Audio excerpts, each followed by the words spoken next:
12 cuentos peregrinos, Gabriel García Márquez. Buen viaje, señor presidente. Estaba sentado en el escaño de madera bajo las hojas amarillas del parque solitario, contemplando los cisnes polvorientos con las dos manos apoyadas en el pomo de plata del bastón y pensando en la muerte. Cuando vino a Ginebra por primera vez, el lago era sereno y diáfano, y había gaviotas mansas que se acercaban a comer en las manos y mujeres de alquiler que parecían fantasmas de las 6 de la tarde con volantes de organdí y sombrillas de seda. Ahora, la única mujer posible hasta donde alcanzaba la vista era una vendedora de flores en el muelle desierto. Le costaba creer que el tiempo hubiera podido hacer semejantes estragos, no solo en su vida, sino también en el mundo. Era un desconocido más en la ciudad de los desconocidos ilustres. Llevaba el vestido azul oscuro con rayas blancas, el chaleco de brocado y el sombrero duro de los magistrados en retiro. Tenía un bigote altivo de mosquetero, el cabello azulado y abundante con ondulaciones románticas, las manos de arpista con la sortija de viudo en el anular izquierdo y los ojos alegres. Lo único que delataba el estado de su salud era el cansancio de la piel, y aún así, a los 73 años, seguía siendo de una elegancia principal. Aquella mañana, sin embargo, se sentía a salvo de toda vanidad. Los años de la gloria y el poder habían quedado atrás sin remedio, y ahora solo permanecían los de la muerte.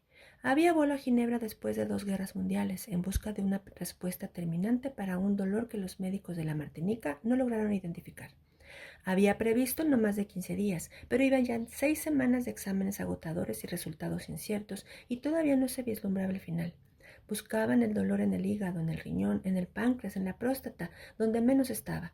Hasta aquel jueves indeseable en que el médico menos notorio de los muchos que lo habían visto lo citó a las 9 de la mañana en el pabellón de neurología. La oficina parecía una celda de monjes, y el médico era pequeño y lúgubre, y tenía la mano derecha escayolada por una fractura del pulgar.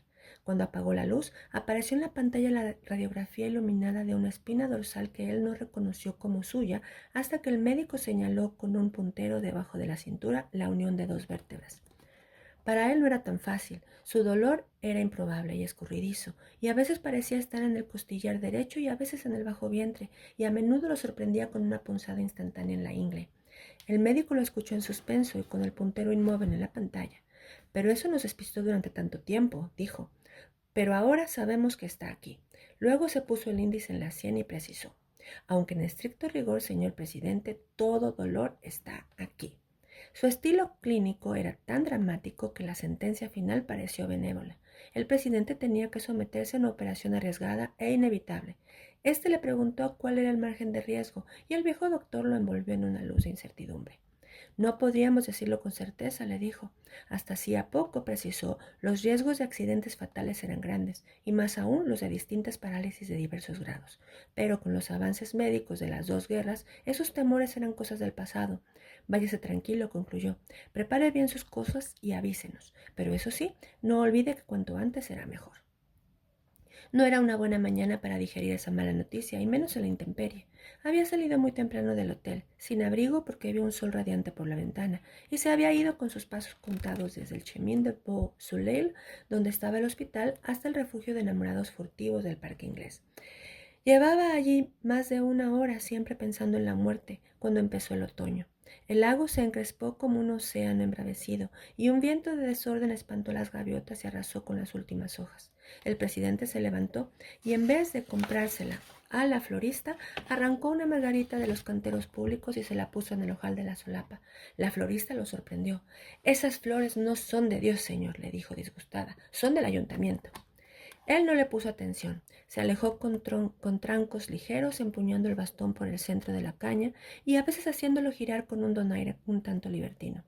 En el puente del Mont Blanc estaban quitando a toda prisa las banderas de la Confederación, enloquecidas por la ventolera, y el surtidor esbelto coronado de espuma se apagó antes de tiempo. El presidente no reconoció su cafetería de siempre sobre el muelle porque habían quitado el toldo verde de la marquesina y las terrazas floridas del verano acababan de cerrarse. En el salón, las lámparas estaban encendidas a pleno día y el cuarteto de cuerdas tocaba un Mozart premonitorio. El presidente cogió en el mostrador un periódico de la pila reservada para los clientes, colgó el sombrero y el bastón en la percha, se puso los lentes con armadura de oro para leer en la mesa más apartada y solo entonces tomó conciencia de que había llegado el otoño. Empezó a leer por la página internacional, donde encontraba muy de vez en cuando alguna noticia de las Américas, y siguió leyendo de atrás hacia adelante hasta que la mesera le llevó su botella diaria de agua de Evian. Hacía más de 30 años que había renunciado al hábito del café por imposición de sus médicos, pero había dicho, si alguna vez tuviera la certidumbre de que voy a morir, volvería a tomarlo. Quizás la hora había llegado. Tráiganme también un café, ordenó en un francés perfecto y preciso sin reparar en el doble sentido, a la italiana como para levantar a un muerto. Se lo tomó sin azúcar, a sorbos lentos, y después puso la taza boca abajo en el plato para que el sedimento del café, después de tantos años, tuviera tiempo de escribir su destino. El sabor recuperado lo redimió por un instante de su mal pensamiento. Un instante después, como parte del mismo sortilegio, sintió que alguien lo miraba. Entonces pasó la página con un gesto casual, miró por encima de los lentes y vio al hombre pálido y sin afeitar, con una gorra deportiva y una chaqueta de cordero volteado, que apartó la mirada al instante para no tropezar con la suya. Su cara le era familiar. Se habían cruzado varias veces en el vestíbulo del hospital. Lo había vuelto a ver cualquier día en una motoneta por la promenade de Laca, mientras él contemplaba los cisnes, pero nunca se sintió reconocido. No descartó, sin embargo, que fuera otra de las tantas fantasías persecutorias del exilio. Terminó el periódico sin prisa, flotando en los chelos suntuosos del Brahms, hasta que el dolor fue más fuerte que la analgesia de la música. Entonces miró el relojito de oro que llevaba colgado de una leontina en el bolsillo del chaleco, y se tomó las 2 tabletas calmantes del mediodía con el último trago del agua de Evian. Antes de quitarse los lentes, descifró su destino en el asiento del café y sintió un estremecimiento glacial. Allí estaba la incertidumbre. Por último, pagó la cuenta con una propina estética. Cogió el bastón y el sombrero en la percha y salió a la calle sin mirar al hombre que lo miraba. Se alejó con su andar festivo, bordeando los canteros de flores despedazadas por el viento, y se creyó liberado del hechizo, pero de pronto sintió los pasos detrás de los suyos. Se detuvo al doblar la esquina y dio media vuelta. El hombre que lo seguía tuvo que pararse en seco para no tropezar con él, y lo miró sobrecogido a menos de 2 palmos de sus ojos. «Señor presidente», murmuró. «Dígale a los que le pagan que no se hagan ilusiones», dijo el presidente sin perder la sonrisa ni el encanto de la voz. «Mi salud es perfecta». «Nadie lo sabe mejor que yo», dijo el hombre, abrumado por la carga de dignidad que le cayó encima. «Trabajo en el hospital». La dicción y la cadencia, y aún su timidez, eran las de un Caribe crudo. «No me dirá que es médico», le dijo el presidente. «¿Qué más quisiera yo, señor?», dijo el hombre. «Soy chofer de ambulancia». «Lo siento», dijo el presidente, convencido de su error. «Es un trabajo duro». «No tanto como el suyo, señor». Él lo miró sin reservas. Se apoyó en el bastón con las 2 manos y le preguntó con un interés real: «¿De dónde es usted?» «Del Caribe». «De eso ya me di cuenta», dijo el presidente. «¿Pero de qué país?» «Del mismo que usted, señor», dijo el hombre y le tendió la mano. «Mi nombre es Homero Rey». El presidente lo interrumpió sorprendido sin soltarle la mano. «Caray», le dijo, «qué buen nombre». Homero se relajó. «Y es más todavía», dijo. «Homero, rey de la casa». Una cuchillada invernal los sorprendió indefensos en mitad de la calle. El presidente se estremeció hasta los huesos y comprendió que no podría caminar sin abrigo las 2 cuadras que le faltaban hasta la fonda de pobres donde solía comer. «¿Ya almorzó?», le preguntó Homero. «Nunca almuerzo», dijo Homero, «como una sola vez por la noche en mi casa». «Hago una excepción por hoy», le dijo él con todos sus encantos a flor de piel. «Lo invito a almorzar». Lo tomó del brazo y lo condujo hasta el restaurante de enfrente, con el nombre dorado en la marquesina de lona: Le Bœuf Couronné. El interior era estrecho y cálido, y no parecía haber un sitio libre. Homero Rey, sorprendido de que nadie reconociera al presidente, siguió hasta el fondo del salón para pedir ayuda. «¿Es presidente en ejercicio?», le preguntó el patrón. «No», dijo Homero, «derrocado». El patrón soltó una sonrisa de aprobación. «Para esos», dijo, «tengo siempre una mesa especial». Los condujo a un lugar apartado en el fondo del salón donde podían charlar a gusto. El presidente se lo agradeció. «No todos reconocen como usted la dignidad del exilio», dijo. La especialidad de la casa eran las costillas de buey al carbón. El presidente y su invitado miraron en torno y vieron en las otras mesas los grandes trozos asados con un borde de grasa tierna. «Es una carne magnífica», murmuró el presidente, «pero la tengo prohibida». Fijó en Homero una mirada traviesa y cambió de tono. «En realidad, tengo prohibido todo». «También tiene prohibido el café», dijo Homero, «y sin embargo lo toma». «¿Se dio cuenta?», dijo el presidente. «Pero hoy fue solo una excepción en un día excepcional». La excepción de aquel día no fue solo con el café. También ordenó una costilla de buey al carbón y una ensalada de legumbres frescas sin más aderezos que un chorro de aceite de olivas. Su invitado pidió lo mismo, más media garrafa de vino tinto. Mientras esperaban la carne, Homero sacó del bolsillo de la chaqueta una billetera sin dinero y con muchos papeles y le mostró al presidente una foto descolorida. Él se reconoció en mangas de camisa, con varias libras menos y el cabello y el bigote de un color negro intenso, en medio del tumulto de jóvenes que se habían empinado para sobresalir.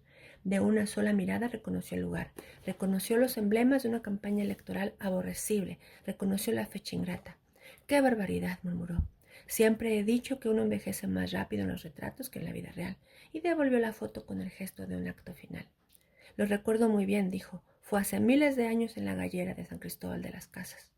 Es mi pueblo, dijo Homero, y se señaló a sí mismo en el grupo. Este soy yo. El presidente lo reconoció. Era una criatura. Casi, dijo Homero. Estuve con usted en toda la campaña del sur como dirigente de las brigadas universitarias. El presidente se anticipó al reproche. Yo, por supuesto, ni siquiera me fijaba en usted, dijo. Al contrario, era muy gentil con nosotros, dijo Homero, pero éramos tantos que no es posible que se acuerde. ¿Y luego? ¿Quién lo puede saber más que usted?, dijo Homero. Después del golpe militar, lo que es un milagro es que los dos estemos aquí, listos para comernos medio buey. No muchos tuvieron la misma suerte. En ese momento les llevaron los platos. El presidente se puso la servilleta en el cuello como un babero de niño y no fue insensible a la callada sorpresa del invitado. Si no hiciera esto, perdería una corbata en cada comida, dijo. Antes de empezar, probó la sazón de la carne, la aprobó con un gesto complacido y volvió al tema. Lo que no me explico, dijo, es por qué no se me había acercado antes en vez de seguirme como un sabueso. Entonces Homero le contó que lo había reconocido desde que lo vio entrar en el hospital por una puerta reservada para casos muy especiales. Era pleno verano y él llevaba el traje completo de lino blanco de las Antillas, con zapatos combinados en blanco y negro, la margarita en el ojal y la hermosa cabellera alborotada por el viento. Homero averiguó que estaba solo en Ginebra sin ayuda de nadie, pues conocía de memoria la ciudad donde había terminado sus estudios de leyes.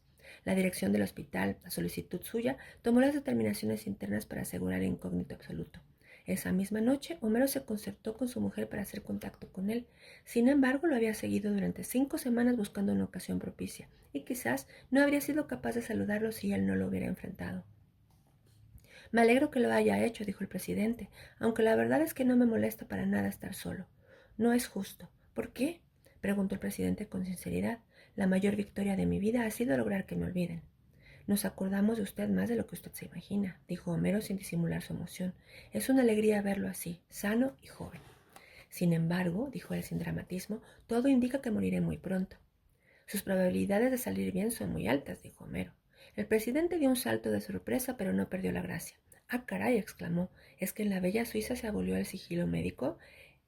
En ningún hospital del mundo hay secretos para un chofer de ambulancias, dijo Homero. Pues lo que yo sé lo he sabido hace apenas 2 horas, y por boca del único que debía saberlo. En todo caso, usted no moriría en vano, dijo Homero.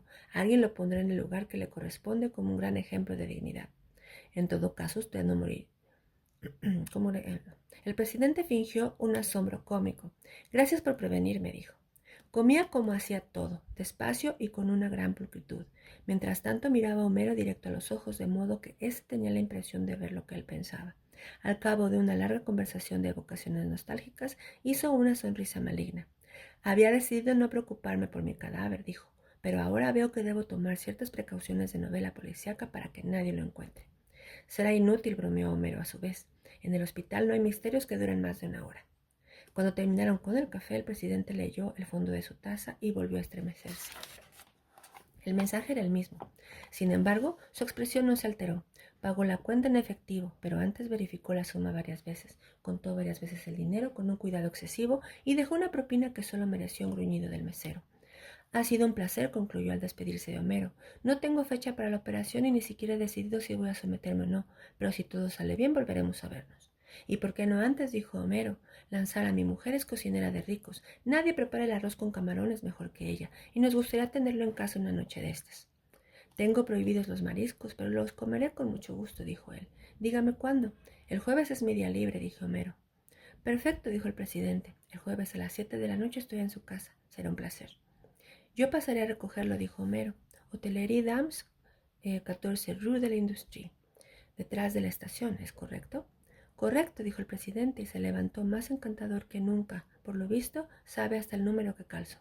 Claro, señor, dijo Homero divertido. 41. Lo que Homero Rey no le contó al presidente, pero se lo siguió contando durante años a todo el que quiso oírlo, fue que su propósito inicial no era tan inocente.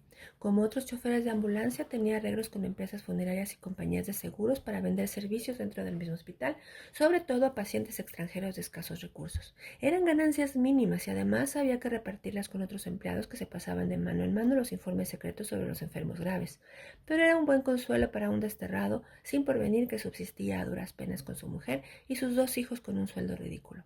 Lázara Davis, su mujer, fue más realista.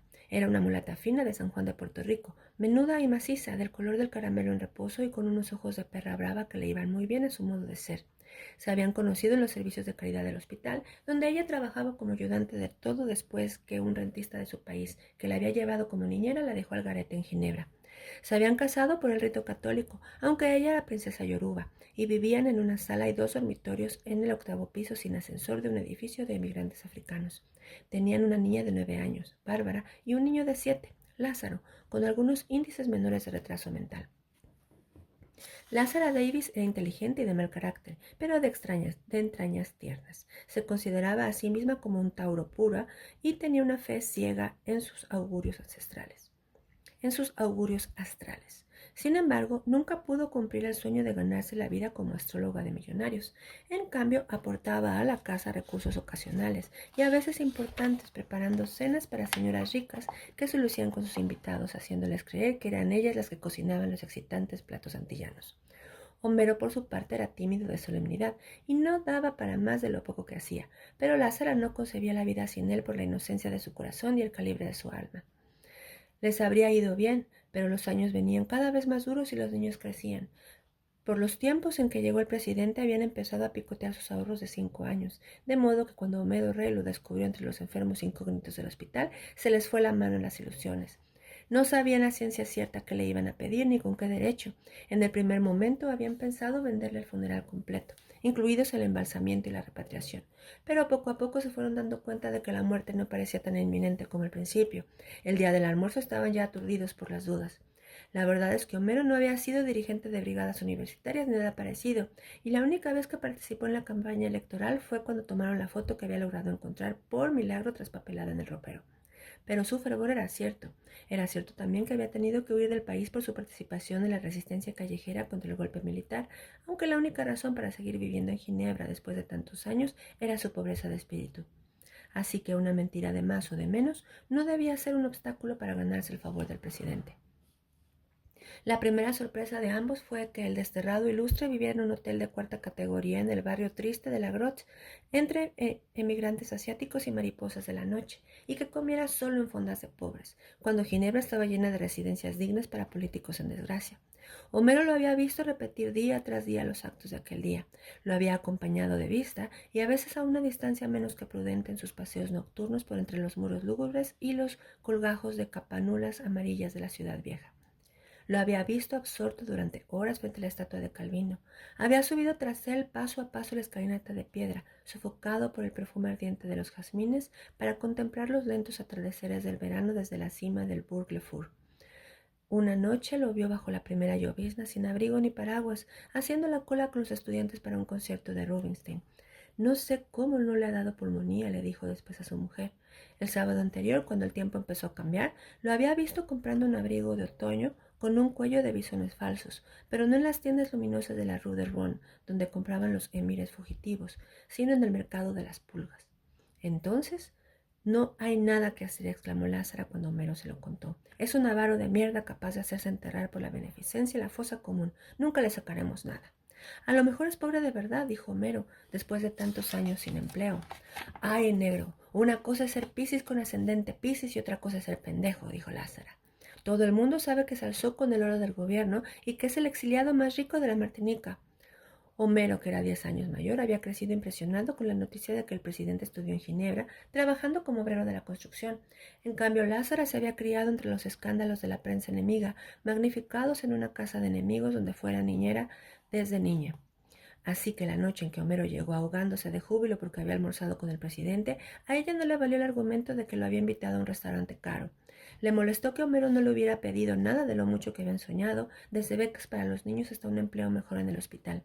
Le pareció una confirmación de sus sospechas la decisión de que le echaran el cadáver a los buitres en vez de gastarse sus francos en un entierro digno y una repatriación gloriosa. Pero lo que rebosó el vaso fue la noticia que Homero se reservó para el final, de que había invitado al presidente a comer arroz de camarones el jueves en la noche. No más eso nos faltaba, gritó Lázara, que se nos muera aquí envenenado con camarones de lata y tengamos que enterrarlo con los ahorros de los niños. Lo que al final determinó su conducta fue el peso de su lealtad conyugal. Tuvo que pedir prestado a una vecina 3 juegos de cubiertos de alpaca y una ensaladera de cristal, a otra una cafetera eléctrica, a otra un mantel bordado y una vajilla china para el café. Cambió las cortinas viejas por las nuevas, que solo usaban en los días de fiesta, y les quitó el forro a los muebles. Pasó un día entero fregando los pisos, sacudiendo el polvo, cambiando las cosas del lugar, hasta que logró lo contrario de lo que más le hubiera convenido, que era conmover al invitado con el decoro de la pobreza. El jueves en la noche, después que se repuso del ahogo de los 8 pisos, el presidente apareció en la puerta con el nuevo abrigo viejo y el sombrero melón de otro tiempo, y con una sola rosa para Lázara. Ella se impresionó con su hermosura viril y sus maneras de príncipe, pero más allá de todo eso lo vio como esperaba verlo, falso y rapaz. Le pareció impertinente porque ella había cocinado con las ventanas abiertas para evitar que el vapor de los camarones impregnara la casa, y lo primero que hizo él al entrar fue aspirar a fondo, como en un éxtasis súbito, y exclamó con los ojos cerrados y los brazos abiertos: ¡Ah, el olor de nuestro mar! Le pareció más tacaño que nunca por llevarle una sola rosa, robada sin duda en los jardines públicos. Le pareció insolente por el desdén con que miró los recortes de periódicos sobre sus glorias presidenciales y los gallardetes y banderines de la campaña que Homero había clavado con tanto candor en la pared de la sala. Le pareció duro de corazón porque no saludó siquiera a Bárbara y a Lázaro, que le tenían un regalo hecho por ellos, y en el curso de la cena se refirió a 2 cosas que no podía soportar: los perros y los niños. Lo odió. Sin embargo, su sentido caribe de la hospitalidad se impuso sobre sus prejuicios. Se había puesto la bata africana de sus noches de fiesta y sus collares y pulseras de santería, y no hizo durante la cena un solo gesto ni dijo una palabra de sobra. Fue más que irreprochable, perfecta. La verdad era que el arroz de camarones no estaba entre las virtudes de su cocina, pero lo hizo con los mejores deseos y le quedó muy bien. El presidente se sirvió 2 veces sin medirse en los elogios, y le encantaron las tajadas fritas de plátano maduro y la ensalada de aguacate, aunque no compartió las nostalgias. Lázara se conformó con escuchar hasta los postres cuando Homero se atascó sin que viniera a cuento en el callejón sin salida de la existencia de Dios. Yo sí creo que existe, dijo el presidente, pero que no tiene nada que ver con los seres humanos. Anda en cosas mucho más grandes. Yo solo creo en los astros, dijo Lázara, y escrutó la reacción del presidente. ¿Qué día nació usted? 11 de marzo. Tenía que ser, dijo Lázara, con un sobresalto triunfal, y preguntó de buen tono: ¿No será demasiado 2 Piscis en una misma mesa? Los hombres seguían hablando de Dios cuando ella se fue a la cocina a preparar el café. Había recogido los trastos de la comida y ansiaba con toda su alma que la noche terminara bien. De regreso a la sala con el café, le salió al encuentro una frase suelta del presidente que la dejó atónita. No lo dude, mi querido amigo, lo peor que pudo pasarle a nuestro pobre país es que yo fuera presidente. Homero vio a Lázaro en la puerta con las tazas chinas y la cafetera prestada, y creyó que se iba a desmayar. También el presidente se fijó en ella. No me mire así, señora, le dijo de buen tono. Estoy hablando con el corazón. Y luego, volviéndose a Homero, terminó: menos mal que estoy pagando cara mi insensatez. Lázara sirvió el café, apagó la lámpara cenital de la mesa, cuya luz inclemente estorbaba para conversar, y la sala quedó en una penumbra íntima. Por primera vez se interesó en el invitado, cuya gracia no alcanzaba a disimular su tristeza. La curiosidad de Lázara aumentó cuando él terminó el café y puso la taza boca abajo en el plato para que reposara el asiento. El presidente les contó en la sobremesa que había escogido la isla de Martinica para su destierro, por la amistad con el poeta Aimé Césaire, que por aquel entonces acababa de publicar su Cahiers d'un retour au pays natal, y le prestó ayuda para iniciar una nueva vida. Con lo que les quedaba de la herencia de la esposa, compraron una casa de maderas nobles en las colinas de Fort-de-France, con alambreras en las ventanas y una terraza de mar llena de flores primitivas, donde era un gozo dormir con el alboroto de los grillos y la brisa de melaza y ron de caña de los trapiches. Se quedó allí con la esposa 14 años mayor que él y enferma de su parto único, atrincherado contra el destino de la relectura viciosa de sus clásicos latinos, en latín, y con la convicción de que aquel era el acto final de su vida. Durante años tuvo que resistir las tentaciones de toda clase de aventuras que le proponían sus partidarios derrocados. Pero nunca volví a abrir una carta, dijo. Nunca, desde que descubrí que hasta las más urgentes eran menos urgentes una semana después, y que a los 2 meses no se acordaba de ellas ni el que las había escrito. Miró a Lázaro a media luz cuando encendió un cigarrillo, y se lo quitó con un movimiento ávido de los dedos. Le dio una chupada profunda y retuvo el humo en la garganta. Lázaro, sorprendida, cogió la cajetilla y los fósforos para encender otro, pero él le devolvió el cigarrillo encendido. Fuma usted con tanto gusto que no pude resistir la tentación, le dijo él, pero tuvo que soltar el humo porque sufrió un principio de tos. Abandoné el vicio hace muchos años, pero él no me abandonó a mí por completo, dijo. Algunas veces he logrado vencerme, como ahora. La tos le dio 2 sacudidas más. Volvió el dolor. El presidente miró la hora en el relojito del bolsillo y tomó las 2 tabletas de la noche. Luego escrutó el fondo de la taza. No había cambiado nada, pero esta vez no se estremeció. Algunos de mis antiguos partidarios han sido presidentes después que yo, dijo. Sáyago, dijo Homero. Sáyago y otros, dijo él, todos como yo, usurpando un honor que no merecíamos con un oficio que no sabíamos hacer. Algunos persiguen solo el poder, pero la mayoría busca todavía menos, el empleo. Lázaro se encrespó. ¿Usted sabe lo que dicen de usted?, le preguntó. Homero alarmado intervino. Son mentiras. Son mentiras y no lo son, dijo el presidente con una calma celestial. Tratándose de un presidente, las peores ignominias pueden ser las dos cosas al mismo tiempo, verdad y mentira. Había vivido en la Martinica todos los días del exilio, sin más contactos con el exterior que las pocas noticias del periódico oficial, sosteniéndose con clases de español y latín en un liceo oficial y con las traducciones que a veces le encargaba Amy Cesar. El calor era insoportable en agosto y él se quedaba en la hamaca hasta el mediodía, leyendo el arrullo del ventilador de aspas del dormitorio. Su mujer se ocupaba de los pájaros que criaba en libertad, aun en las horas de más calor, protegiendo del sol con un sombrero de paja de alas grandes, adornado de frutillas artificiales y flores de organdí. Pero cuando bajaba el calor, era bueno tomar el fresco en la terraza, él con la vista fija en el mar hasta que se hundía en las tinieblas, y ella en su mecedor de mimbre con el sombrero roto y las sortijas de fantasía en todos los dedos, viendo pasar los buques del mundo. Ese va para Puerto Santo, decía ella. Ese casi no puede andar con la carga de guineos de Puerto Santo, decía, pues no le parecía posible que pasara un buque que no fuera de su tierra. Él se hacía el sordo, aunque al final ella logró olvidar mejor que él porque se quedó sin memoria. Permanecían así hasta que terminaban los crepúsculos fragosos y tenían que refugiarse en la casa derrotados por los zancudos. Uno de esos tantos agostos, mientras leía el periódico en la terraza, el presidente dio un salto de asombro. «¡Ah, caray!», dijo. «He muerto en Estoril». Su esposa, levitando en el sopor, se espantó con la noticia. Eran 6 líneas en la página quinta del periódico que se imprimía a la vuelta de la esquina, en el cual se publicaban sus traducciones ocasionales y cuyo director pasaba a visitarlo de vez en cuando. Y ahora decía que había muerto en Estoril de Lisboa, balneario y guarida de la decadencia europea, donde nunca había estado y tal vez el único lugar del mundo donde no hubiera querido morir. La esposa murió de veras un año después, atormentada por el último recuerdo que le quedaba para aquel instante, el del único hijo que había participado en el derrocamiento de su padre y fue fusilado más tarde por sus propios cómplices. El presidente suspiró. «Así somos y nada podrá redimirnos», dijo. «Un continente concebido por las heces del mundo entero sin un instante de amor, hijos de raptos, de violaciones, de tratos infames, de engaños, de enemigos con enemigos». Se enfrentó a los ojos africanos de Lázaro que lo escudriñaban sin piedad y trató de amansarla con su labia de viejo maestro.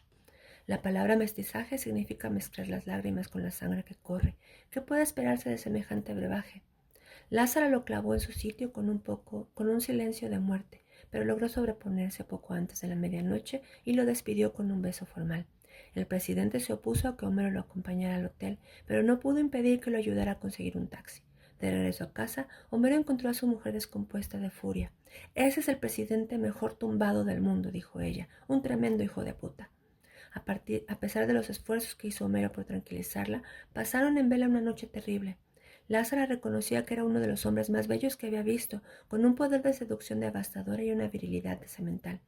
«Así como está, viejo y jodido, debe ser todo un tigre en la cama», dijo. Pero creía que esos dones de Dios lo habían malbaratado al servicio de la simulación.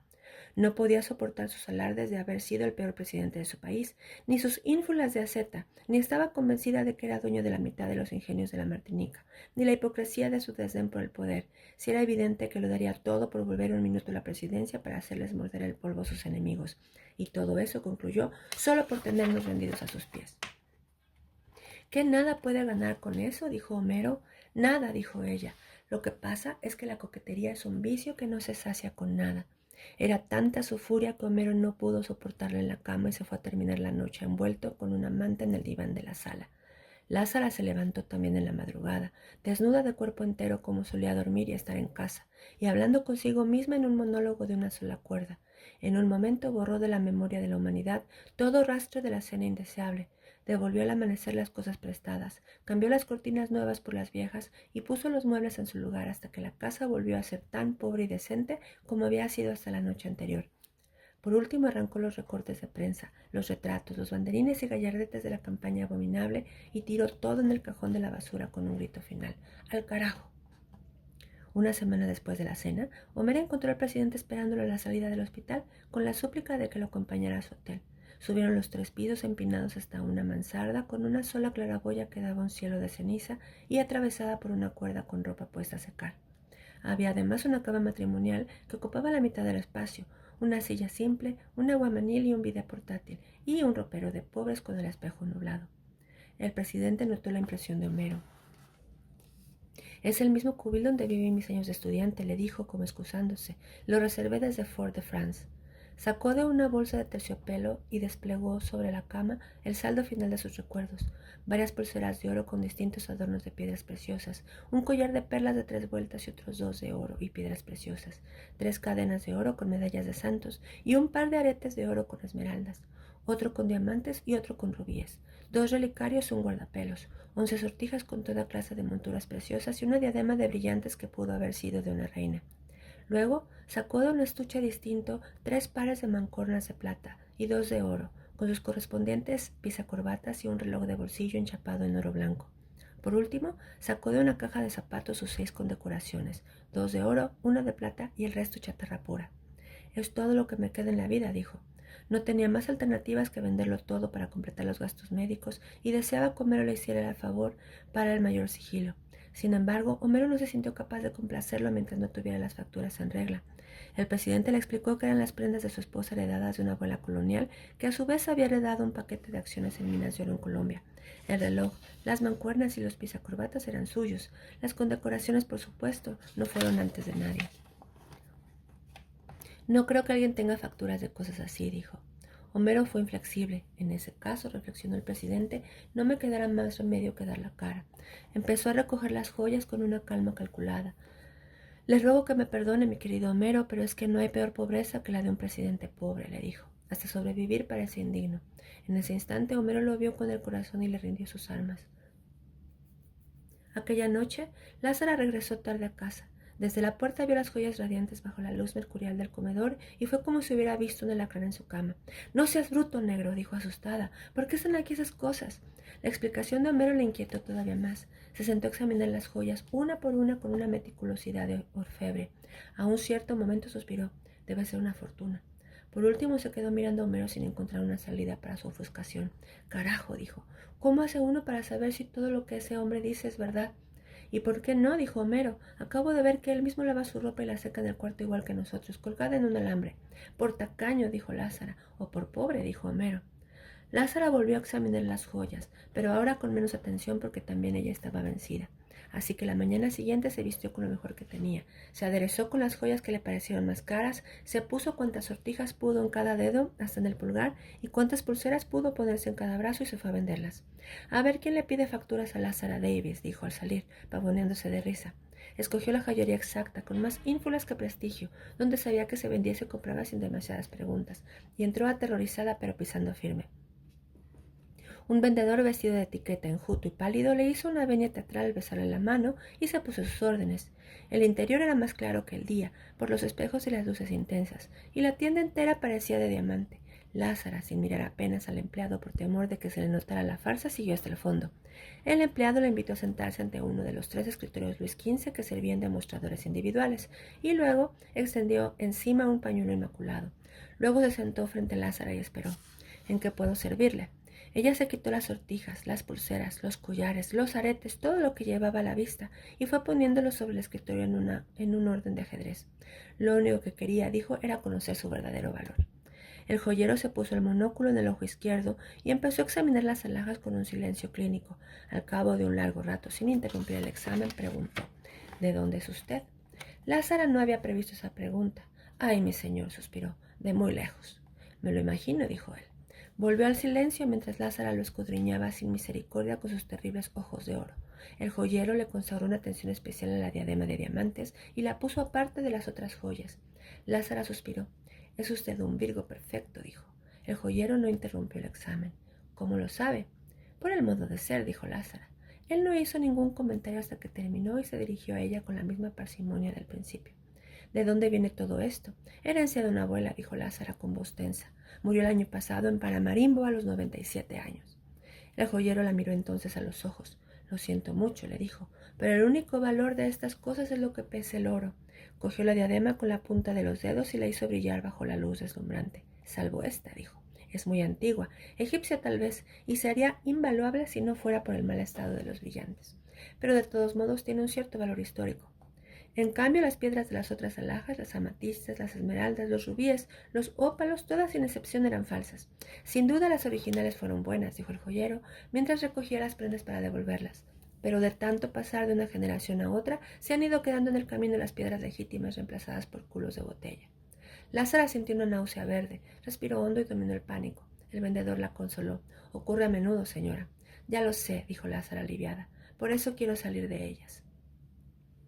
Entonces sintió que estaba más allá de la farsa y volvió a ser ella misma. Sin más vueltas sacó del bolso las mancuernas, el reloj de bolsillo, los pisacorbatas, las condecoraciones de oro y plata, y el resto de baratijas personales del presidente y puso todo sobre la mesa. ¿También esto? Preguntó el joyero. Todo, dijo Lázara. Los francos suizos con los que le pagaron eran tan nuevos que temió mancharse los dedos con la tinta fresca. Los recibió sin contarlos y el joyero la despidió en la puerta con la misma ceremonia del saludo. Ya de salida, sosteniendo la puerta de cristal para cederle el paso, la demoró un instante. Y una última cosa, señora, le dijo. Soy Acuario. A la prima noche, Homero y Lázara llevaron el dinero al hotel. Hechas otra vez las cuentas, faltaba un poco más, de modo que el presidente se quedó y fue poniendo sobre la cama el anillo matrimonial, el reloj con la leontina y las mancuernas y el pisacorbatas que estaba usando. Lázara le devolvió el anillo. Esto no, le dijo. Un recuerdo así no se puede vender. El presidente lo admitió y volvió a ponerse el anillo. Lázara le devolvió a sí mismo el reloj del chaleco. Esto tampoco, dijo. El presidente no estuvo de acuerdo, pero ella lo puso en su lugar. ¿A quién se le ocurre vender relojes en Suiza? Ya vendimos uno, dijo el presidente. Sí, pero no por el reloj, sino por el oro. También este es de oro, dijo el presidente. Sí, dijo Lázara. Pero usted puede hasta quedarse sin operar, pero no sin saber qué hora es. Tampoco le aceptó la montura de oro de los lentes, aunque él tenía otro par de caré. Sopesó las prendas que tenía en la mano y puso término a las dudas. Además, dijo, con esto alcanza. Además, antes de salir, descolgó la ropa mojada sin consultárselo y se la llevó para secarla y plancharla en la casa. Se fueron en la motoneta, Homero conduciendo y Lázaro en la parrilla abrazada a su cintura. Las luces públicas acababan de encenderse en la tarde malva. El viento había arrancado las últimas hojas y los árboles parecían fósiles desplumados. Un remolcador descendía por el ródano con un radio a todo volumen que iba dejando por las calles un reguero de música. Georges Brassens cantaba «Mon amour tient bien la barre, la tombe passer par là, et la tombe est en barbe dans la jungle d'Attila. Par là son cheval passait, l'amour ne repoussait pas». Homero y Lázara corrían en silencio embriagados por la canción y el olor memorable de los jacintos. Al cabo de un rato ya pareció despertar de un largo sueño. Carajo, dijo. ¿Qué? El pobre viejo, dijo Lázara. ¡Qué vida de mierda! El viernes siguiente, 7 de octubre, el presidente fue operado en una sesión de 5 horas que por el momento dejó las cosas tan oscuras como estaban. En rigor, el único consuelo era saber que estaba vivo. Al cabo de 10 días lo pasaron a un cuarto compartido con otros enfermos y pudieron visitarlo. Era otro, desorientado y macilento, y con un cabello ralo que se le desprendía con el solo roce de la almohada. De su antigua prestancia solo le quedaba la fluidez de las manos. Su primer intento de caminar con 2 bastones ortopédicos fue descorazonador. Lázara se quedaba a dormir a su lado para ahorrarle el gasto de una enfermera nocturna. Uno de los enfermos del cuarto pasó la primera noche gritando por el pánico de la muerte. Aquellas veladas interminables acabaron con las últimas reticencias de Lázara. A los 4 meses de haber llegado a Ginebra le dieron de alta. Homero, administrador meticuloso de sus fondos exiguos, pagó las cuentas del hospital y se lo llevó en su ambulancia con otros empleados que ayudaron a subirlo al 8º piso. Se instaló en la alcoba de los niños, a quienes Nunca acabó de reconocer y poco a poco volvió a la realidad. Se empeñó en los ejercicios de rehabilitación con un rigor militar y volvió a caminar con un solo bastón, pero aún vestido con la buena ropa de antaño estaba muy lejos de ser el mismo, tanto por su aspecto como por el modo de ser. Temeroso del invierno que se anunciaba muy severo y que en realidad fue el más crudo de lo que iba del siglo, decidió regresar en un barco que zarpaba de Marsella el 13 de diciembre, contra el criterio de los médicos que querían vigilarlo un poco más. A última hora, el dinero no alcanzó para tanto, y Lázara quiso completarlo a escondidas de su marido con un rasguño más en los ahorros de los niños, pero también allí encontró menos de lo que suponía. Entonces, Homero le confesó que lo había cogido a escondidas de ella para completar la cuenta del hospital. Bueno, se resignó Lázara, digamos que era el hijo mayor. El 11 de diciembre lo embarcaron en el tren de Marsella bajo una fuerte tormenta de nieve, y solo cuando volvieron a casa encontraron una carta de despedida en la mesa de noche de los niños. Allí mismo dejó su anillo de bodas para Bárbara, junto con el de la esposa muerta, que nunca trató de vender, y el reloj de Leontina para Lázaro. Como era domingo, algunos vecinos caribes que descubrieron el secreto habían acudido a la estación de Cornavín con un conjunto de arpas de Veracruz. El presidente estaba sin aliento, con el abrigo del perdulario y una larga bufanda de colores que había sido de Lázara. Pero aún así permaneció en el pescante del último vagón, despidiéndose con el sombrero bajo el azote del vendaval. El tren empezaba a acelerar cuando Homero cayó en la cuenta de que se había quedado con el bastón. Corrió hasta el extremo del andén y lo lanzó con bastante fuerza para que el presidente lo atrapara en el aire, pero cayó entre las ruedas y quedó destrozado. Fue un instante de terror. Lo último que vio Lázara fue la mano trémula estirada para atrapar el bastón que nunca alcanzó y el guardián del tren que logró agarrar por la bufanda al anciano cubierto de nieve y lo salvó en el vacío. Lázara corrió despavorida al encuentro del marido, tratando de reír detrás de las lágrimas. Dios mío, le gritó, ese hombre no se muere con nada. Llegó sano y salvo, según anunció en su extenso telegrama de gratitud. No se volvió a saber nada de él en más de un año. Por fin llegó una carta de 6 hojas manuscritas en la que ya era imposible reconocerlo. El dolor había vuelto tan intenso y puntual como antes, pero él, decidido no hacerle caso y dedicarse a vivir la vida como viniera. El poeta Aimé Césaire le había regalado otro bastón con incrustaciones de nácar, pero había resuelto no usarlo. Hacía 6 meses que comía carne con regularidad y toda clase de mariscos, y era capaz de beberse hasta 20 tazas diarias de café cerrero. Pero ya no leía el fondo de la taza porque sus pronósticos le resultaban al revés. El día que cumplió los 75 años se había tomado una escopita de exquisito ron de la Martinica que le sentaron muy bien, y volvió a fumar. No se sentía mejor, por supuesto, pero tampoco peor. Sin embargo, el motivo real de la carta era comunicarles que se sentía tentado de volver a su país para ponerse al frente de un movimiento renovador, por una causa justa y una patria digna, aunque solo fuera por la gloria mezquina de no morirse de viejo en su cama. En ese sentido, concluía la carta, el viaje a Ginebra había sido providencial.